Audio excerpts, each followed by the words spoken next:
Salam damai dan salam sejahtera saudara dan saudari sekalian. Terima kasih kerana mengunjungi channel pribadi saya, Nel Is Online, dan menonton video-video di channel ini.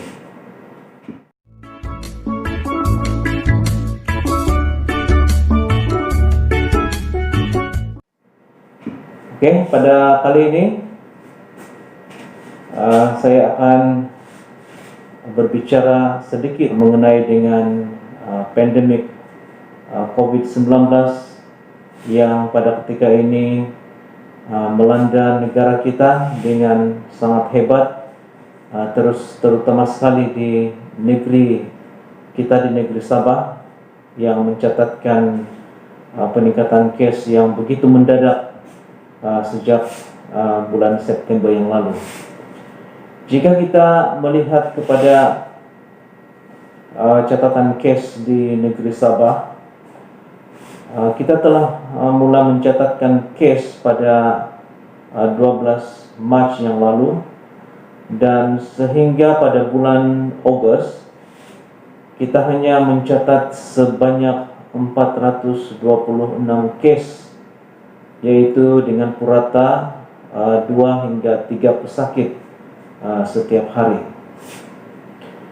Namun pada bulan September, 30 hari di dalam bulan September, kita telah mencatatkan peningkatan kes yang begitu mendadak, yaitu seramai 1.451 kes dengan purata harian, kes harian yaitu seramai 48 pesakit yang kesan setiap hari.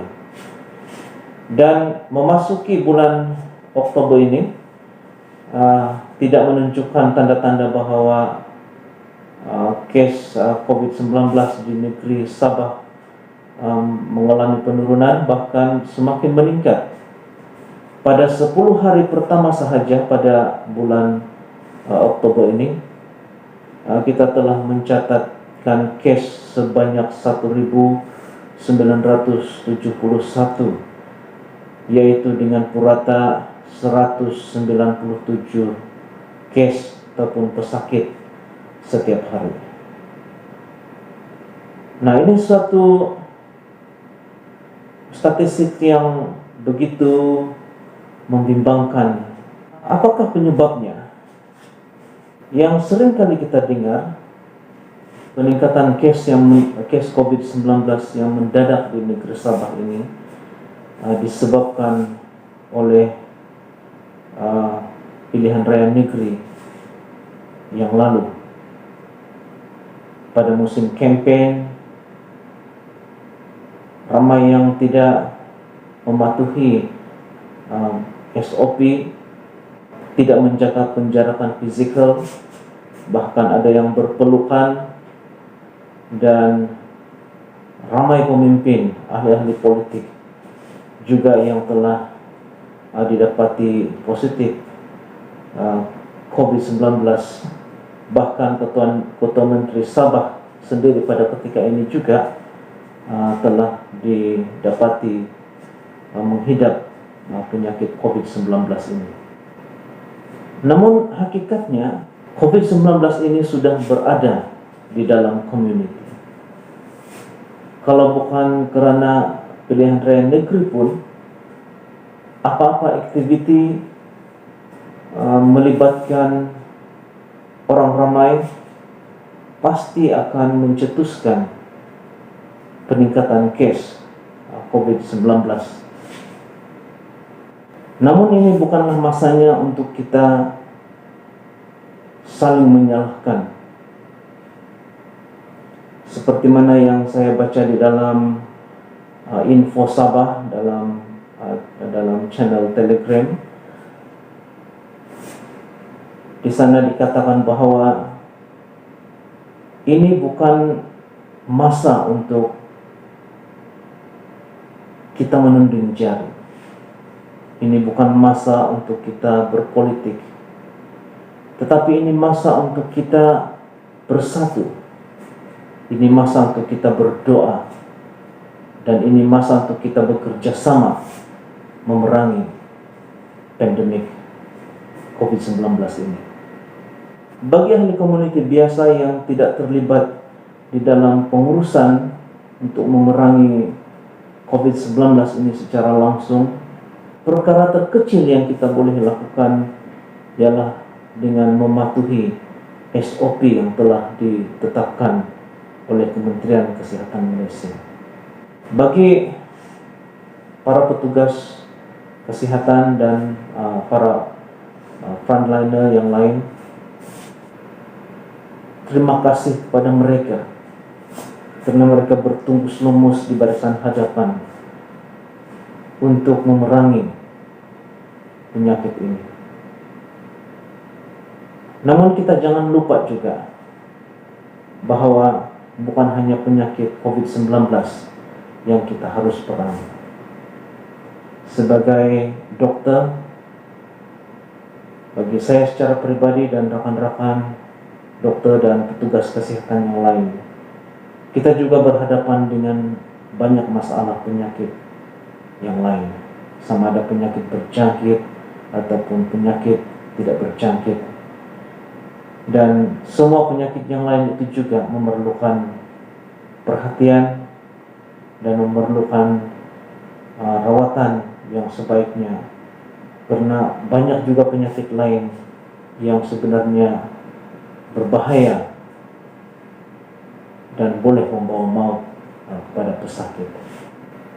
Bagi para pemimpin, kita sudah melihat usaha-usaha yang dilakukan itu, seperti arahan penutupan rumah-rumah ibadat, dan yang terbaru ini penutupan sekolah selama 2 minggu, dan juga sepatan rentas sempadan, dan ini adalah langkah-langkah yang penting untuk dilaksanakan bagi membendung penularan penyakit COVID-19 ini. Namun satu hal yang kita perlu pahami, seperti mana yang telah dikatakan oleh Ketua Pengarah Kesehatan Malaysia, COVID-19 ini sudah berada di dalam komunitas. Adalah sangat sukar untuk kita menentukan siapa yang positif dan tidak positif COVID-19 ini di dalam community.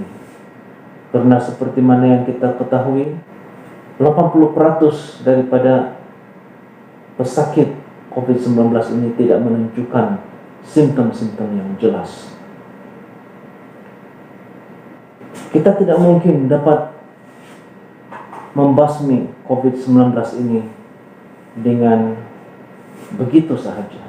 Sementara kita masih lagi menunggu vaksin yang berkesan, yang available untuk semua orang,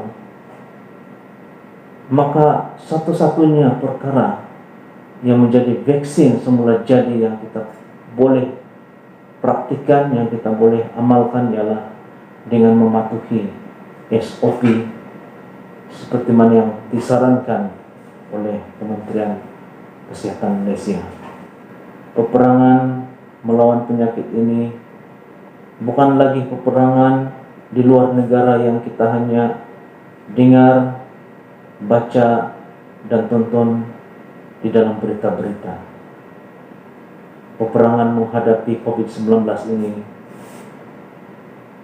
kita hadapi di tanah air kita.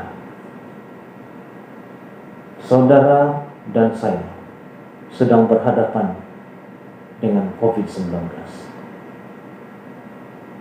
Marilah kita sama-sama patuhi SOP yang telah ditetapkan. Pada waktu yang sama, marilah kita berusaha untuk menjaga kesehatan kita,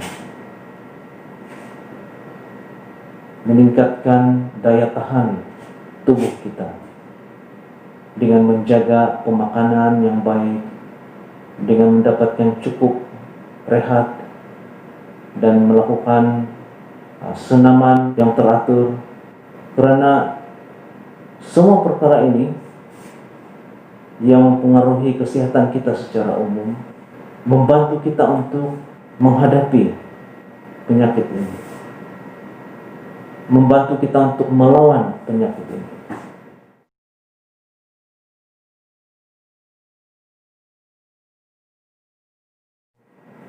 Oke, saudara dan saudari sekalian, sampai di sini saja perbicaraan saya pada kali ini. Sampai kita bertemu lagi di dalam video yang seterusnya. Stay tune, Nel is online. Jumpa lagi.